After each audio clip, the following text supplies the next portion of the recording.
Hello दोस्तों, कैसे हैं आप सभी। आज मेरा नया टॉपिक इसका नाम है नैदानिक परीक्षण। तो दोस्तों देखो, इसमें नैदानिक परीक्षण में आपने देखा होगा कि नैदानिक का जो शाब्दिक अर्थ होता है वो क्या होता है, लक्षण होता है। इसका दूसरा भी अर्थ होता है, इसका नाम क्या होता है, दूसरा होता है रोग निर्णय। क्या होता है इसका, रोग निर्णय। रोग निर्णय। देखो, इस नैदानिक परीक्षण में क्या होता है, नैदानिक जो परीक्षण जो होता है इसमें क्या होता है कि जैसे आपकी उपलब्धि का स्तर पता लग जाता है, या फिर जब व्यक्ति की कठिनाइयों और समस्याओं का ज्ञात किया जाता है तो उसे हम नैदानिक परीक्षण कहते हैं। तो नैदानिक परीक्षणों में विद्यार्थी की शिक्षण के संबंध में व्यक्तिगत विभिन्नताओं के आधार पर कठिनाइयों और समस्याओं को याद करने की प्रक्रिया क्या कहलाती है, शैक्षिक निदान कहलाती है।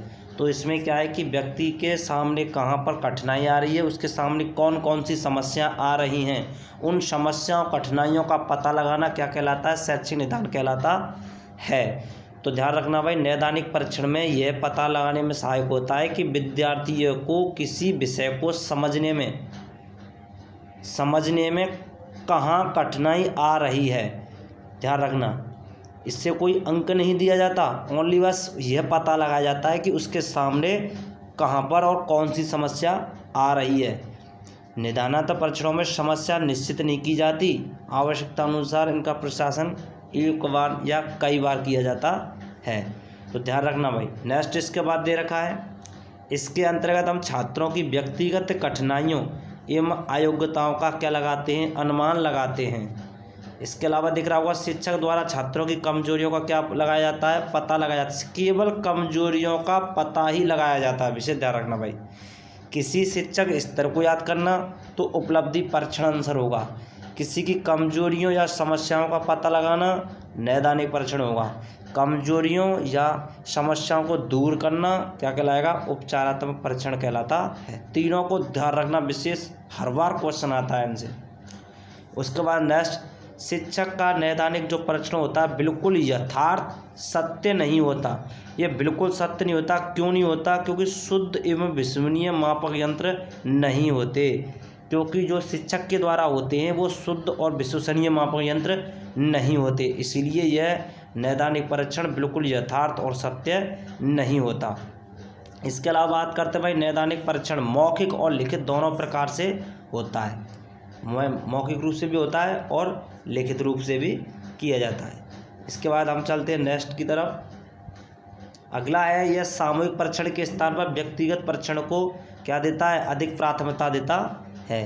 क्योंकि अगर सामूहिक परीक्षण वो होता है जिसमें एक साथ कई बच्चों का कराया जाता है, जबकि व्यक्तिगत वो होता है जो व्यक्ति विशेष अर्थात एक ही स्टूडेंट, एक ही छात्र पर किया जाता है। तो विशेष ध्यान रखना भाई, जो नैदानिक जो परीक्षण होगा वो सामूहिक परीक्षण की अपेक्षा व्यक्तिगत परीक्षण ज़्यादा महत्वपूर्ण होता है। क्यों होता है, क्योंकि इसमें व्यक्ति विशेष की कठिनाइयों और कमजोरियों का सही प्रकार से सटीक तरीके से या अच्छे स्तर से क्या करते हैं, ज्ञात कर सकते हैं। जबकि सामूहिक परीक्षण में एक साथ कई स्टूडेंट बैठे होते, अतः हम भली प्रकार से या सही प्रकार से उनका हम निदान नहीं कर सकते। तो ध्यान रखना भाई, जिस प्रकार से डॉक्टर जो होता है वो एक साथ कई मरीजों को नहीं देख सकता, इसी प्रकार से शिक्षक भी एक साथ सभी बच्चों की कमजोरियों समस्याओं का पता नहीं लगा सकता, इसीलिए व्यक्तिगत को ज़्यादा प्राथमिकता दी जाती है। नेक्स्ट बात करते हैं भाई, इसमें किसी क्षेत्र विशेष स्तर का ज्ञान न कराकर उस समस्या का पता लगाया जाता है जिसकी समझने में कठिनाई होती है। देखो, बहुत अच्छा पॉइंट था। इसमें किसी स्तर का ज्ञान नहीं कराया जाता है कि ऐसा होना चाहिए, ऐसा कुछ नहीं कहा जाता। इसमें तो केवल बस एक समस्या का पता लगाया जाता है जिसको समझने में बच्चा क्या कर रहा है, कठिनाई महसूस करता है। हमने कोई चीज़ पढ़ाई, माना कि कोई मैथमेटिक्स का कोई फॉर्मूला या बीजगणित या अंकगणित कुछ भी पढ़ाया और बालक उसको भली प्रकार से नहीं समझ पाता है, तो हमें यह पता लगाना होता है कि बच्चे ने कहाँ पर कठिनाई महसूस की या उसके सामने कौन सी समस्या आई। यह समस्या घर से रिलेटेड भी हो सकती है, पारिवारिक या वातावरण संबंधी हो सकती है, समझ रहे हो। तो इस प्रकार से हम बात करते भाई नेक्स्ट पॉइंट की, निदानात्मक परीक्षणों में छात्रों का अंक प्रदान नहीं दिया जाता। मतलब ये बहुत ही इंपॉर्टेंट है, निदानात्मक परीक्षण में कभी भी छात्रों का अंक प्रदान नहीं दिया जाता। इसमें तो सिर्फ इस बात का पता लगाया जाता है कि कौन से प्रश्न गलत किए हैं अथवा नहीं किए हैं, बस ये पता लगाया था कौन से, अर्थात इसके सामने कौन सी कठिनाई है कि ये वाला क्वेश्चन इस पर से सॉल्व नहीं हुआ है। तो इससे पता लग जाता है कि इस प्रकार के या लॉजिकल क्वेश्चन या सिंपल क्वेश्चन, इस प्रकार के क्वेश्चन मतलब कौन से प्रश्न गलत किए अथवा नहीं किए। इसका विकास विकसित देशों में हुआ है। सबसे पहले विकसित भारत में बात करें भाई, एम.एस. रावत की केमिस्ट्री, बी.आर. साहा का क्लास 10th का मैथमेटिक्स और एन.आर. शर्मा का संस्कृत। क्या है ये सब? निदानात्मक परीक्षण हैं। तो क्वेश्चन आ सकता है इसमें से भाई कि ध्यान रखना भाई, निदान 10th क्लास का मैथमेटिक्स किसका? निदानात्मक परीक्षण। तो आपका आंसर क्या होगा? बी.आर. साहा। अब चलते हैं नेक्स्ट क्वेश्चन की तरफ। नेक्स्ट पॉइंट आपका नैदानिक परीक्षण की आवश्यकता। अब हम देख रहे हैं भाई नैदानिक परीक्षण की आवश्यकता क्यों पड़ी, क्या ज़रूरत थी नैदानिक परीक्षण की, इसका क्या मतलब क्या है कि इसकी ज़रूरत क्यों पड़ी। तो देखो, यदि बालक की कमजोरियों पता लगाने अथवा दूर ना किया जाए, यदि भाई तुम्हें बालक की कमजोरी और उसकी समस्या का आपको पता लग गया, ठीक है, और आपने उसको दूर नहीं किया गया हो, तो बालक क्या होगा, कक्षा में क्या होगा, पिछड़ जाएगा। क्यों पिछड़ जाएगा? क्योंकि उसके सामने समस्या है कि वो बात को नहीं समझ पा रहा है, वो क्वेश्चन को नहीं समझ पा रहा है। जैसे माना कि आप मैथमेटिक्स का कोई गुणनखंड फैक्टर करा रहे हैं, आप गुणनखंड या फैक्टर करा रहे हैं उसमें, तो आप उस पर फैक्टर करना नहीं आ रहा है, तो आपने क्या है कि पता लग गया, लेकिन उसको नैदानिक परीक्षण की आवश्यकता पड़ेगी। क्यों? पता लगाना है ना कि उसके सामने कौन सी समस्या है। अगर आपने समस्या का पता नहीं लगाया, आप पढ़ाते चले गए, तो बालक क्या है, क्लास में सबसे ज़्यादा पिछड़ जाएगा, ठीक है नहीं। अब नेक्स्ट पॉइंट, नैदानिक परीक्षण के द्वारा शिक्षक को उन छात्रों का पता लगाना होगा जो किसी विषय को सीखने में कठिनाई का अनुभव कर रहे हैं। देखो, बहुत ही मोस्ट क्वेश्चन, नैदानिक परीक्षण के द्वारा शिक्षक की उन बातों का पता लगाया जाता है। छात्रों की कौन सी बातों का पता लगाते हैं शिक्षक? उन बातों का लगाते हैं जिनमें वो किसी विषय को सीखने में क्या महसूस करता है, कठिनाई अनुभव करता है। नैदानिक परीक्षण से अध्यापक को निम्न प्रकार की जानकारी प्राप्त होती है। पहला पॉइंट, दूसरा पॉइंट, तीसरा पॉइंट, बहुत ही मोस्ट क्वेश्चन बन जाता है इसमें से। पहला है, छात्र किस प्रकार की त्रुटियां करते हैं। किस प्रकार की, ध्यान रखना, किस प्रकार की त्रुटियां करते हैं छात्र, इन त्रुटियों को किन किन परिस्थितियों में करते हैं, मतलब किस प्रकार की त्रुटि करते हैं और क्यों करते हैं, कौन कौन सी परिस्थिति में करते हैं, इन त्रुटियों के करने के कारण क्या हैं। परिस्थिति कौन सी है, जब टीचर पढ़ा रहा हो उस समय की, या टीचर पढ़ाने के बाद भूल जाते हैं, मतलब किन किन परिस्थितियों में करते हैं, उनका कारण क्या है। अब इनका कारण बताना है। कारण जैसे माना कि जैसे कि टीचर पढ़ाते हैं तो जो पड़ोस में जो क्लासमेट जो बालक होते हैं वो हल्ला गुल्ला या अनुशासनहीनता की वजह से नहीं समझ पाते हैं, मतलब उनके कारण बताने होते हैं त्रुटियों के, ठीक है नहीं। तो इस प्रकार के। अब हम चलते हैं नेक्स्ट। अब है विशेषताएं। क्या है? विशेषताएं। ये परीक्षा पाठ्यक्रम का अभिन्न अंग है। ये परीक्षा प्रमापीकृत होती हैं। कैसी होती हैं? प्रमापीकृत होती हैं, ध्यान रखना। और ये छात्र की विषय संबंधी कमजोरियों, कठिनाइयों, हीनताओं की जानकारी प्राप्त करते हैं इनके द्वारा। इन परीक्षाओं में प्राप्त विद्यार्थी द्वारा प्राप्त अंकों का कोई महत्व नहीं दिया जाता, मतलब इनमें अंक नहीं दिए जाते हैं, पहले बता चुका हूँ। यह परीक्षाओं सीखने वालों की मानसिक प्रक्रिया के स्वरूप बिल्कुल स्पष्ट कर देती हैं। तो ये परीक्षा सीखने वाले की मानसिक प्रक्रिया के स्वरूप बिल्कुल स्पष्ट कर देती हैं। अब बात करते हैं भाई, विशेषता हो गई इनकी। अब हम बात करते हैं उद्देश्य। उद्देश्य में पहला उद्देश्य है शिक्षक अधिगम प्रक्रिया को प्रभावी बनाया जाता है। देखो भाई, इससे क्या होगा, इससे क्या होगा, नैदानिक परीक्षण से, नैदानिक परीक्षण हम आप जिस किसी बच्चे का कर दोगे या उसके सामने कोई किसी प्रकार की समस्या है और उसका आप पता लगा लोगे, अर्थात उसको उपचार के लिए क्या करोगे, प्रेरित कर दोगे, तो इससे क्या होगा, अधिगम प्रक्रिया कैसी होगी, अच्छी बनेगी। मतलब बालक सीखना शुरू कर देगा। जिस बालक को मैथ समझ में नहीं आता हो और उसका कमजोरियों का पता लगा के उनका निदान करके उनका उपचार करा दिया, तो अब जब आप आगे पढ़ाओगे तो क्या है कि अधिगम प्रक्रिया कैसी बनेगी, अच्छी बनेगी। समझ रहे हो। नेक्स्ट हम बात करते हैं शिक्षार्थियों एवं अभिभावकों की उचित निर्देश प्रदान करना। तो देखो भाई, इसमें क्या होगा कि उनके अभिभावकों का उचित निर्देश भी प्राप्त होता है, क्योंकि आप अच्छा पढ़ाओगे, अच्छा समझाओगे निदान करके, तो अभिभावकों से क्या होगा, निर्देश भी प्रदान होंगे। शिक्षण सीखने की कमज़ोर परिस्थितियों का संपर्क निवारण। देखो कमज़ोर परिस्थितियों का क्या होगा, अच्छी तरह से क्या हो जाएगा, निवारण हो जाएगा। शिक्षण विधियों में समुचित सुधार करना होगा। जैसे देखो भाई, आपके पहले कुछ अलग तरीके से पढ़ा रहे थे, बच्चे को वो बात समझ में नहीं आ रही थी, आपको पता लग गया कि सर आप इस तरह से पढ़ाते हो तो मेरी समझ में नहीं आता है, तो आपने क्या किया, अपनी शिक्षण विधि जो उस मेथड से पढ़ा रहे थे उस मेथड को चेंज करके पढ़ाना शुरू कर दिया, अर्थात शिक्षण विधियों में समुचित क्या कर लिया आपने, सुधार कर लिया। अब हम चलते हैं नेक्स्ट पॉइंट की तरफ। उपलब्धि परीक्षण हेतु उचित आधार तैयार करना। देखो उपलब्धि परीक्षण के लिए क्या तैयार हो गया, ये आधार तैयार हो गया। उपचारात्मक शिक्षण का आधार प्रदान करना। तो देखो भाई, उपचारात्मक शिक्षण जो होता है वो निदानात्मक परीक्षण के बाद ही होता है। शिक्षार्थियों की सूक्ष्मतम कमजोरियों का ज्ञात करना। छोटी से छोटी कमजोरी बच्चों की पता ही चल जाएगी इससे, नैदानिक परीक्षण से। क्यों पता चल जाएगी, क्योंकि आप उसका निदान कर रहे हो तो आप विशेष कमजोरी विशेष जो उसकी समस्या विशेष है उस पर आप ध्यान दोगे, और यदि आपने व्यक्तिगत निदान कर दिया तो आप अच्छी तरह से उसके बारे में पता लगा लोगे। विषय संबंधी निदान हेतु विषयों को छात्रों की रुचि, प्रवृत्ति और क्षमता के अनुसार बनाना। आपने क्या किया, निदान करने के बाद आपको पता लग गया कि बच्चे इस सब्जेक्ट में इस चीज़ को नहीं समझ पा रहे हैं, इस एग्जाम्पल को नहीं समझ पा रहे हैं, तो आप उस एग्जाम्पल के तौर पर उनकी रुचि के अनुसार, प्रवृत्ति, क्षमता के अनुसार आप क्या करोगे, उन विषयों को उन्हीं के अनुसार बनाओगे। ठीक है नहीं, उन्हीं के अनुसार उनको कराया जाएगा। तो अब हम चलते हैं नेक्स्ट, बहुत ही इम्पोर्टेंट, नैदानिक निदान हेतु मूल विषय कौन कौन सी हैं। एक तो गणित, भाषा का व्याकरण, वाचन, लेखन, अक्षर विन्यास और विज्ञान। ध्यान रखना गणित विज्ञान दोनों में होता है, फिक्स है। उसके बाद हम देखते हैं भाई महत्व है। तो देखो भाई महत्व क्या है इसका, इससे छात्र अध्यापक दोनों ही दोषों में समस्याओं से परिचित हो जाते हैं। देखो भाई, इससे अध्यापक को पता लग जाता है कि मैं इस मेथड से पढ़ाता हूँ तो बच्चों की समझ में नहीं आ पाता है, तो अध्यापक में सुधार हो गया।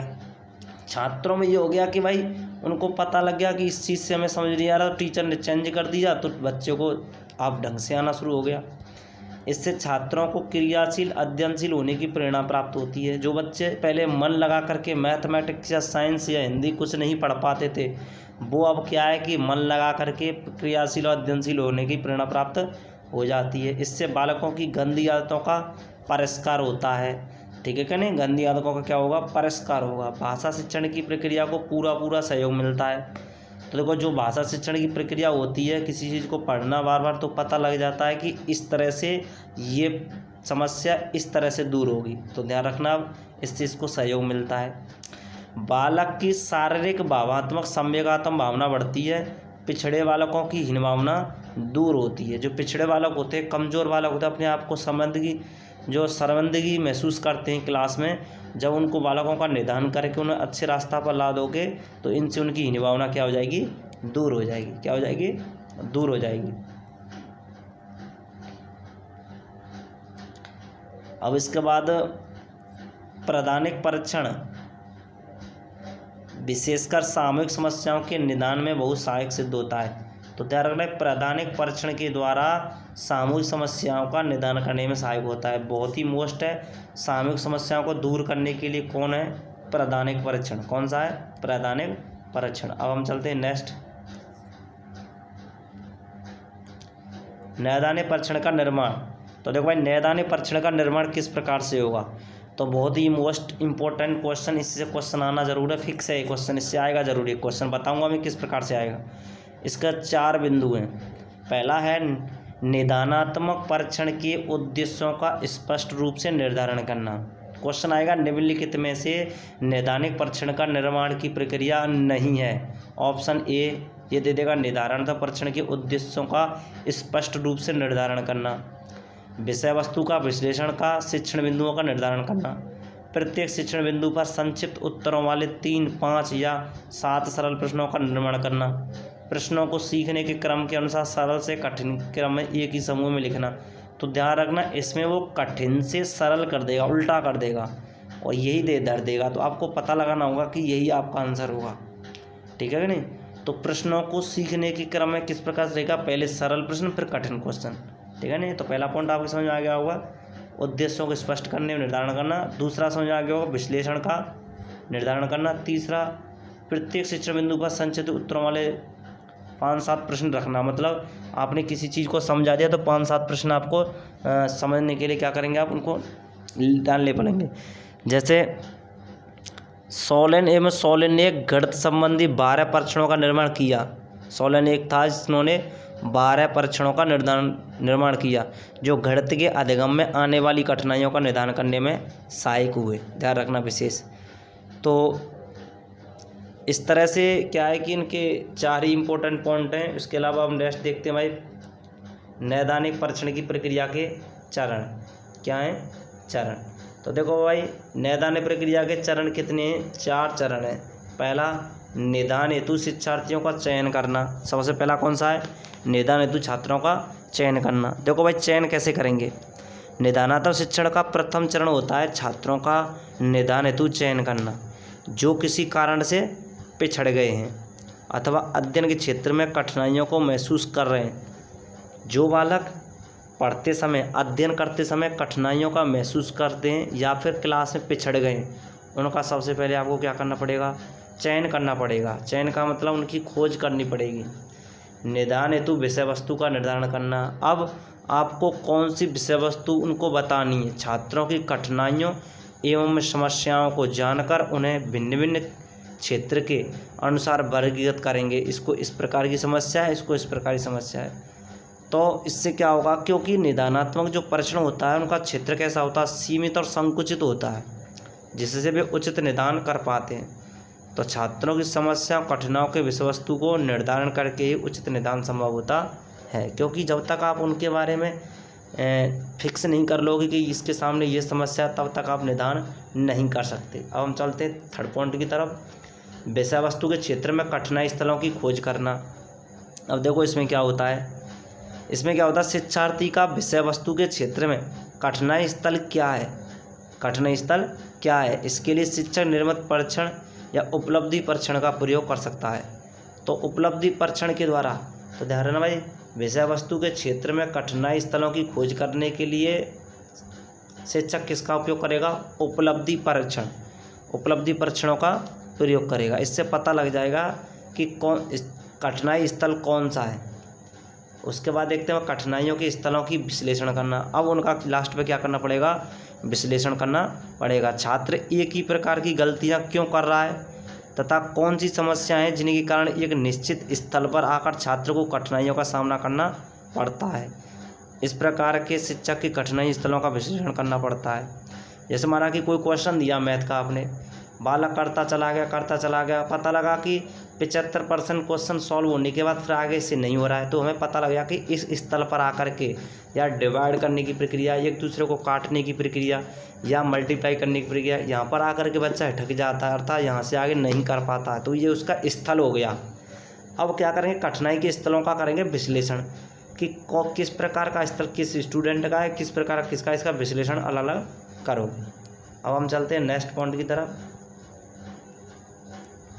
देखो ये हिंदी विषय के लिए निदान का कारण है, हिंदी वालों के लिए, जो बालक हिंदी की शिक्षण विधि देखना चाहते हैं उनके लिए ये बात, ठीक है नहीं। तो विशेष ध्यान रखना, वैसे बता देता हूँ, थोड़ा थोड़ा पढ़ लेना। हिंदी विषय में पिछड़ेपन निदान के कारण है त्रुटिपूर्ण अध्यापन। कभी कभी क्या होता है, त्रुटिपूर्ण आप अध्यापन कराते हैं, या तो शिक्षक का अध्यापन त्रुटिपूर्ण होता है या फिर शिक्षक अपने कर्तव्यों के प्रति जागरूक नहीं, लापरवाह है, ठीक है नहीं। या तो शिक्षक क्या है कि पढ़ते समय त्रुटिपूर्ण पढ़ देता है, ठीक है नहीं, जैसे त्यौहार को त्योहार पढ़ देता है, ऐसे कुछ गलतियां होती हैं तो उनको पढ़ देता है, तो बच्चे उसी प्रकार से सीख जाता है। तो इनसे क्या फिर बाद में पिछड़ेपन का कारण है, फिर उसको निदान के द्वारा पता लगाया जाता है। भावना ग्रंथियाँ, अधिक प्यार वाला बालक भी संवेगात्मक समस्याओं से ग्रस्त हो जाता है, ठीक है नहीं, इस प्रकार से बालक नहीं सीख पाता है। स्वभावक दोष, स्वभाव संबंधी दोष पिछड़ेपन का कारण हो सकते हैं। दोष जन्मजात और अर्जित दोनों प्रकार से हो सकते हैं। बर्ट ने क्या कहा था, बर्ट बहुत इंपॉर्टेंट, 9% बालकों के स्वभावगत दोष पिछड़ेपन का कारण है। कौन से दोष होने चाहिए, वो शारीरिक दोष होने चाहिए। अगला है दूरभाष, प्रत्येक कार्य की असावधानी के साथ करना, कक्षा में घूम कर गा गा कर पढ़ना, पाठ में रुचि ना लेना, ये दूरभाष समस्याएं जिनके कारण से बालक के सामने क्या है कि पिछड़ेपन का कारण आ जाता है। फिर उनको क्या किया जाता है, पिछड़ेपन को निदानों के द्वारा पता लगाया जाता है, उपचारों के द्वारा उनको दूर किया जाता है। अगला है वैयक्तिक भिन्नताएं। वैयक्तिक समस्याएं पिछड़ेपन का एक वैयक्तिक समस्याएं स्वास्थ्य दोष, अस्वास्थ्य प्रकार के कारणों का द्वारा, ठीक है नहीं, जिससे अवदान शक्ति, श्रम योग्यता पर प्रभाव पड़ता है, स्मृति पर प्रभाव पड़ता है, ठीक है नहीं। अस्वस्थ शरीर का, विपरीत परिस्थितियाँ होना, माँ बाप के दरिद्र होना, घर में बहुत काम करना जिसके कारण से बालक पिछड़ जाता है, या घर गृहस्थी में लड़ाई झगड़ा होना जिससे बालक के सामने परिस्थिति आ जाती है और वो पिछड़ जाता है। शारीरिक दोष, जिन विद्यार्थियों की ज्ञानेंद्रिय, आत्मा, कर्मेंद्रियाँ, रचनात्मक क्रिया दोष आ जाते हैं, जैसे ऊंचा सुनना, दृष्टि शक्ति क्षीण होना, अकलाना, एक हस्तता, बालक पिछड़ जाते हैं। जो बालक शक्तिहीन होते हैं, जैसे माना कि हकलाते हैं, कुछ कम सुनते हैं या फिर कुछ सही ढंग से देख नहीं पाते हैं, तो ऐसे बालक क्या होते हैं, पिछड़ जाते हैं। तो इन ऐसे पिछड़े हुए बालकों का क्या किया जाता है, निदान किया जाता है। दूषित वातावरण क्या है, दूषित वातावरण होता है, उच्चारण, वाचन, वाक वर्तनी विषय बहुत सी त्रुटियाँ कभी कभी वातावरण के दुष्प्रभाव के कारण हो जाती है। आसपास हल्ला गुल्ला हो ज़्यादा होता है, इससे बच्चा सही प्रकार से उच्चारण नहीं कर पाता है, क्योंकि ये हिंदी की चल रही है, विशेष ध्यान रखना, ये किसकी है, हिंदी। ये हिंदी की शिक्षण विधियों के बारे में बताया जा रहा थोड़ा, तो ध्यान रखना, क्योंकि उपचारात्मक और निदानात्मक और परीक्षणात्मक तीनों के तीनों जो हैं वो हिंदी, संस्कृत और साइंस, मैथ और SST इन सभी में एक समान होते हैं। और इसके अन्य कारण पारिवारिक स्थिति, सम्यगत तनाव, रुचि की प्रभाव, मंदबुद्धि होना, कक्षा में एक छात्र की अनियमितता होना, दोषपूर्ण लेख रचना संबंधी अयोग्यता, छात्रों का नियमित रूप से गृह कार्य न कर पाना। क्योंकि कभी कभी क्या होता है कि छात्रा जो कभी कभी होता है लेट आता है, तो सही बच्चों की निगाह उसी पर चली जाती है, तो ये भी एक कारण होता है, जब बच्चा सही प्रकार से टीचर के द्वारा पढ़ाई हुई चीज़ को नहीं समझ पाता है, ठीक है नहीं। इस प्रकार से हम नेक्स्ट चलते हैं। हम नोट, बर्ट महोदय ने बताया कि 60% छात्रों में पिछड़ापन बुद्धि की मंदता से आता है, 14% घर की दूषित वातावरण से आता है। ध्यान रखना, विशेष पॉइंट है, बहुत अच्छा पॉइंट है। 60% तो आता है पिछड़ेपन की बुद्धि मंदता से, और 14% आता है दूसरे वातावरण से, और 9% आता है स्वाभाविक दोष, 8% होता है विद्यालय वातावरण, 1% होता है शारीरिक दोष। इनकी वजह से क्या होता है कि बच्चे में पिछड़ापन आ जाता है। अब भाई त्रुटियों को दूर करने के उपाय देख लो इसमें, ठीक है नहीं। वैसे तो उपचार तो शिक्षण में आता है, पर उपाय बता देता हूँ किस प्रकार से आप करोगे। अच्छा वातावरण होना चाहिए, अध्यापन कार्य सही ढंग से कराया जाए, शारीरिक दोषों का उपचार कराया जाए, शिक्षण सरल से कठिन कराया जाए या ज्ञात से अज्ञात हो जाए, मौखिक और लिखित दोनों कार्य कराए जाए। ध्यान रखना है, त्रुटियों को दूर करने के उपाय वेरी इंपॉर्टेंट था। नेक्स्ट हम बात करते हैं भाई, नैदानिक परख कैसे बनाएं। नैदानिक परख 3 भागों में बांटा जाता है। पाठ्य वस्तु विश्लेषण, पाठ्य वस्तु पर आधारित शिक्षण बिंदुओं के अनुसार प्रश्नों का निर्माण, प्रश्न पत्र का सुसंयोजन। तो ये आपके हिंदी का है, नैदानिक परख पत्र कैसे बनाएं। मैथमेटिक्स में भी आ जाता है। नैदानिक परीक्षा में अंक प्रदान करने के स्थान पर उनके द्वारा की गई त्रुटियां, प्रकरण, कारण, संबंध चुने जाते हैं, उनका उपचार किया जाता है। अब हम देखते भाई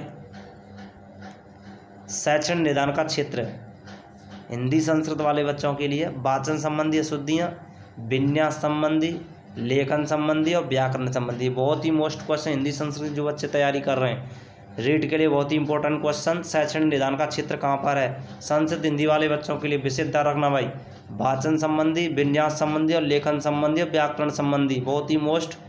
वाचन संबंधी दोष के निदान के लिए छात्रों के वाचन पर ध्यान देना चाहिए, वाचन के परीक्षणों का प्रयोग करना चाहिए, वाचन के प्रति रुचि उत्पन्न करना, प्राथमिक उत्तम पुस्तकों का प्रयोग करना, आँख की गति, चाल की देखरेख करना, शिक्षकों के द्वारा समय पर परीक्षण करना।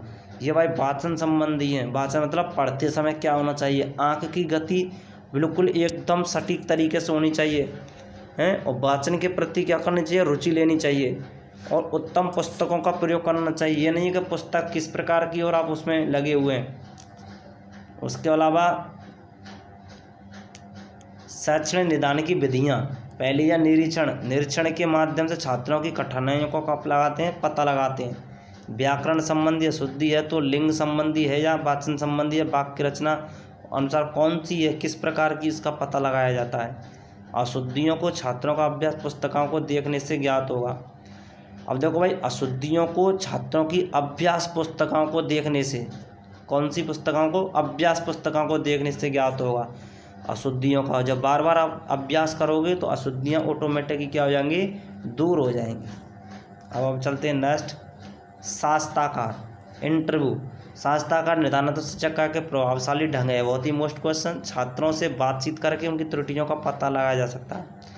शास्त्राकार में प्राप्त उत्तरों का विश्लेषण भी पूर्ण सावधानी के साथ करना चाहिए। सावधानी पूर्वक क्वेश्चनों का पुट ऑफ करना चाहिए, ठीक है कि नहीं? बातचीत करके उनकी त्रुटियों का पता लगाया जा सकता है। कोई बालक किस प्रकार से बात करता है, इस प्रकार से, ठीक है कि नहीं? अब हम चलते हैं नेक्स्ट, परीक्षण। पढ़ाने के समुचित अनुचित ढंग के कारण भी अशुद्धियाँ होती हैं। अनुकूल वातावरण ना मिलने के कारण भी छात्रों में पूर्ण ज्ञान नहीं मिल पाता है। बहुत ही मोस्ट, अनुकूलन वातावरण ना मिलेगा तो कभी कभी प्रारंभ में शिक्षकों के समझाने का ढंग अच्छा नहीं होता। कभी कभी टीचर क्या होते हैं कि वो सही प्रकार से बच्चों को नहीं समझा पाते, तो इससे उनके पिछड़ेपन का कारण हो जाता है और बालक का निदान करना पड़ता है। उसके बाद उसका उपचार करना होता है, उनकी कमजोरियों को दूर भगाना होता है। कभी कभी शब्दों के अशुद्ध अर्थ भी छात्रों को बता दिए जाते हैं। कभी कभी जैसे हिंदी, संस्कृत जैसी सब्जेक्टों में टीचर के द्वारा गलत शब्दार्थ करा दिया जाता है, जिससे बच्चे उसी को सीख लेते हैं और वो पिछड़ेपन का कारण हो जाता है। अब है अगला, संचित अभिलेख। यह छात्रों के विषय में पूर्व जानकारी देता है। पाठ विषय पाठांतर प्रक्रिया संबंधी बनी और सच्ची जानकारी संचय अभिवृत्ति की अभिलेखों से प्राप्त होती है। यह छात्रों के विषय से पूर्व जानकारी देता है, ठीक है कि नहीं? संचित अभिलेख छात्रों के विषय से पूर्व जानकारी देता है। पाठ विषय में पाठांतर प्रक्रियाओं संबंधी सभी बातों की सच्ची जानकारी संचय अभिवृत्ति के द्वारा प्राप्त होती है। अब है नैदानिक परीक्षणों के द्वारा जानकारी। शिक्षक की क्या जानकारी प्राप्त होती है? बहुत ही most question and important point, इसमें से जो क्वेश्चन बनता है बहुत ही इंपॉर्टेंट है कि हमने क्या सीखा नैदानिक परीक्षण में, एक क्या जानकारी मिलती है। सबसे पहला है कि इन त्रुटियों का कारण क्या है, छात्र किस प्रकार त्रुटियां करते हैं। एक शिक्षक को यह जानकारी प्राप्त होनी चाहिए नैदानिक परीक्षण, मतलब उसके दिमाग में यदि किसी स्टूडेंट का नैदानिक परीक्षण कर रहा है तो उस शिक्षक को यह बात उसके दिमाग में ही होनी चाहिए कि इन त्रुटियों का तो क्या तो कारण है, छात्र किस प्रकार की त्रुटियां करते हैं, क्या इन त्रुटियों में कोई आपसी संबंध है, कौन सी त्रुटियां सामान्य सामूहिक स्तर पर उपचार के लायक हैं और कौन सी व्यक्तिगत। कुछ त्रुटियां ऐसी होती हैं जो सभी स्टूडेंटों की होती है। माना कि हमने समाकलन मैथ पढ़ाया 12th का, तो वो क्या है कि सभी बच्चों के सामने प्रॉब्लम है, बच्चों ने कहा कि सर हमारी समझ में नहीं आया, तो पूरी क्लास ने कहा, तो इसका मतलब है कि वो सामूहिक स्तर की बात है। और किसी व्यक्ति विशेष ने कहा सर मेरी समझ में नहीं आया, तो समझ लेना व्यक्तिगत स्तर की बात है। छात्र कौन कौन सी स्थितियों में त्रुटियां करते हैं, ठीक है नहीं, कौन कौन सी स्थितियाँ तब वो त्रुटियां करते हैं। माना कि पूरा क्वेश्चन समझ में आ गया, लास्ट पर करते हैं, शुरुआत में करते हैं, कि क्या कोई थ्योरेटिकल क्वेश्चनों को करने में दिक्कत देते हैं, तो ये पता लगाना होता है। उसके बाद भाई सीमाएं, क्या इसकी लिमिटेशन है। वाचन की देखें भाई, ये हिंदी संस्कृत वालों के लिए तीव्र गति से पढ़ना, कभी कभी जल्दी जल्दी पढ़ देते हैं, तो ये क्या है कि ये इसकी सीमा है। उच्चारण की अशुद्धता, अक्षर ज्ञान की अशुद्धता, उचित गति यति, आरोह अवरोह का ध्यान न रखना, भावों के अनुसार ध्वनियों के उतार चढ़ाव का अभाव होना, ठीक है नहीं। इसके बाद हम नेक्स्ट पॉइंट की तरफ चलते हैं, लेखन से संबंधित अशुद्धियाँ। देखो लिखने से अशुद्धि किस प्रकार होगी ये आपको देखना है। तो देखो भाई, लेखन से संबंधित अशुद्धि कब होगी, लेखन का स्वच्छ ना होना। कोई टीचर ऐसा होता है जिसका लेख अच्छा नहीं होता, वो सही प्रकार से नहीं लिख पाता है, तो इससे क्या है कि वो जब सही प्रकार से नहीं लिख पाएगा तो बच्चा ऑटोमेटिकली पिछड़ जाएगा। अक्षरों की बनावट ठीक से ना होना, कोई बड़ा अच्छा लिख दिया, कोई छोटा लिख दिया, कोई किस प्रकार से लिख दिया, ये भी दिक्कत वाली बात होती है। अक्षरों में समान अंतराल ना पाया जाना, कुछ अक्षरों को एक जगह पर लिख दिया, कहीं किसी को दूर लिख दिया। लिखने की उपयुक्त गति ना होना, कुछ धीरे धीरे लिखा फिर तेज लिखा, उसकी एक उपयुक्त गति भी होनी चाहिए। व्याकरण से संबंधित अशुद्धियाँ लिंग, कारक, सर्वनाम, विशेषण आदि संबंधी हो सकती हैं। बर्तन नीति से संबंधित, अब बर्तन नीति से संबंधित कैसी होती हैं, देखो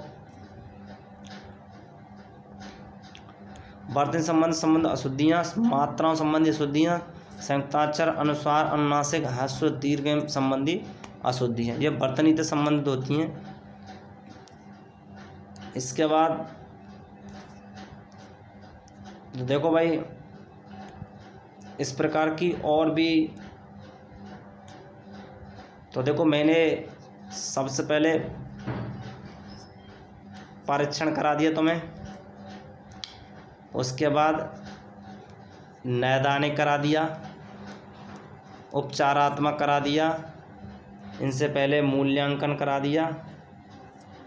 ये ऐसे चैप्टर हैं जिनमें से आप चाहें तो हिंदी की परीक्षा दो, हिंदी रीड या संस्कृत रीड या मैथ रीड या साइंस रीड, इसके अलावा SSTV रीड।